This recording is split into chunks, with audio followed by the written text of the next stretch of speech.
Hello everyone, Wisteria here. Welcome back to Fables. The first one's called The Goat and the Vine.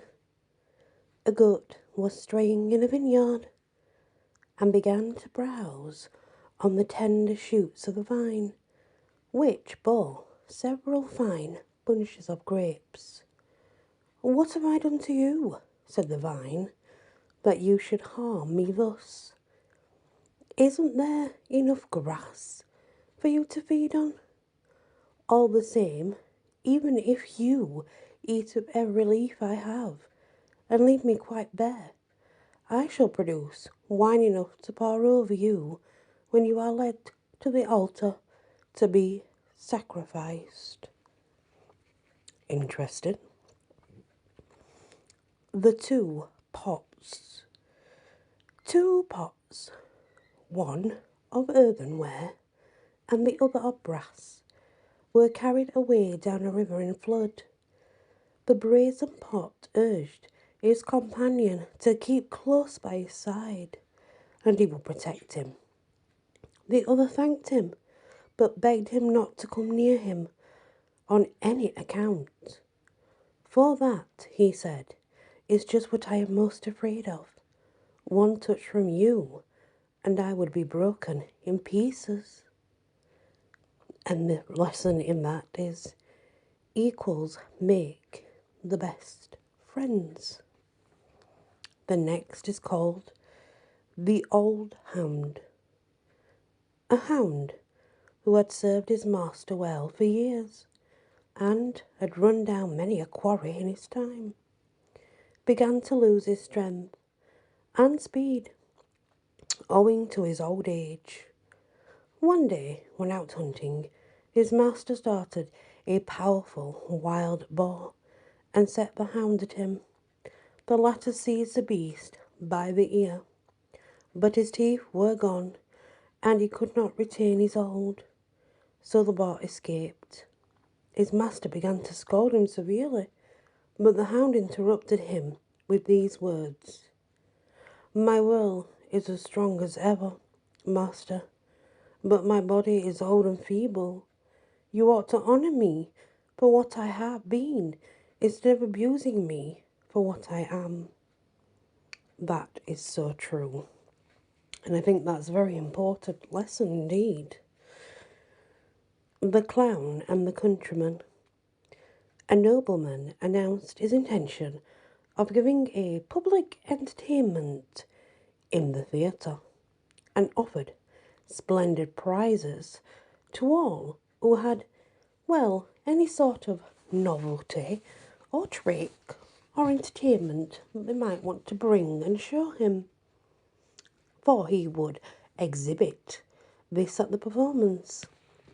The announcement attracted a crowd of conjurers, jugglers, and acrobats, and among the rest, a clown, very popular with the crowd, who let it be known that he was going to give an entirely new turn. When the day of the performance came, the theatre was filled from top to bottom, and some time before the entertainment even began, several performers exhibited their tricks, and then the popular favourite came on, empty-handed and alone. At once there was a hush of expectation, and he, letting his head fall upon his breast, imitated the squeak of a pig to such perfection that the audience insisted on his producing the animal, which they said he must have somewhere concealed about his person. He, however, convinced them that there was no pig at all, and then the applause was deafening. Among the spectators was a countryman, who disparaged the clown's performance and announced that he would give a much superior exhibition of the same trick on the following day. Again, the theatre was filled to overflowing, and again the clown gave his imitation amidst the cheers of the crowd. The countryman, however, meanwhile, before going on stage, had secreted a young porker under his smock, and when the spectators derisively bade him do better if he could, he gave it a pinch in the ear and made it squeal loudly. But they all, with one voice, shouted out that the clown's imitation was much more true than life. Thereupon he produced a pig from under his smock and said sarcastically, "There, that shows you what sort of judges you truly are." Because they picked the fake one and not the real one. The Lark and the Farmer. A lark nested in a field of corn and was rearing her brood under cover of the ripening grain. One day, before the young were fully fledged, the farmer came to look at the crop, and, finding it yellowing fast, he said, "I must send round word to my neighbours to come and help me reap this field." One of the young larks overheard him, and he was very much frightened, and asked her mother whether they hadn't better move out at once. "There's no hurry," replied she. "A man who looks to his friends for help will take his time about a thing." In a few days the farmer came by again and saw that the grain was overripe and falling off the ears upon the ground. "I must put it off no longer," he said. "This very day I'll hire the men and set them to work at once." The lark heard him and said to her children, "Come, my children, we must be off." He talks no more of his friends now, but is going to take things in hand himself. The lesson in that, self-help is the best help. Because obviously he paid them, the men, to come and do it, but his friends, though they said they were going to come and help, they actually didn't. So he had to pay. The Lion and the Ass. A lion and an ass set up as partners and went to hunting together. In the course of time they came to a cave, which there were a number of wild goats. The lion took up his stand at the mouth of the cave and waited for them to come out, while the ass went inside and brayed for all he was worth in order to frighten them out into the open. The lion struck them down one by one as they appeared, and when the cave was completely bare and empty, out came the ass and said, "Well, I scared them pretty well, didn't I?" "I should think you did," said the lion.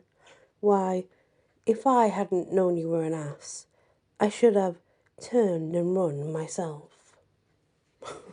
Don't know what that's all about. The Prophet. A prophet sat in the marketplace and told the fortunes of all who cared to engage in his services. Suddenly there came running up one who told him that his house had been broken into by thieves and that they had made off with everything they could lay hands on.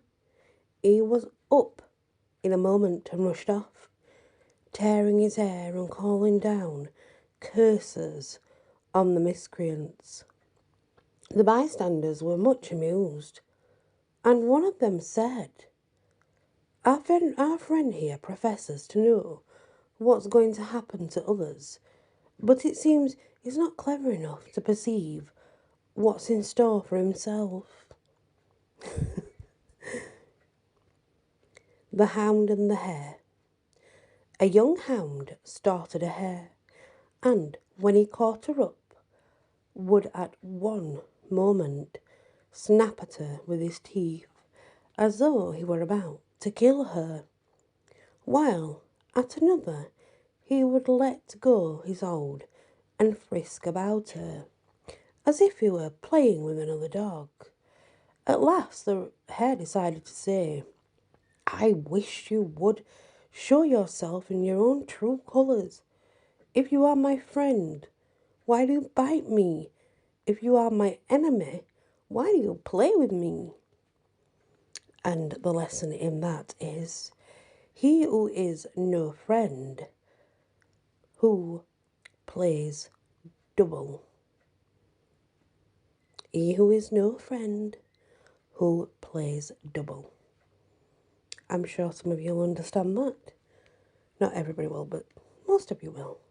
Anyway, guys, thank you for listening to this episode of The Fables by Aesops. Whether you're on YouTube or my podcast, where you can listen to me on most podcast streaming networks, I thank you very much and many blessings.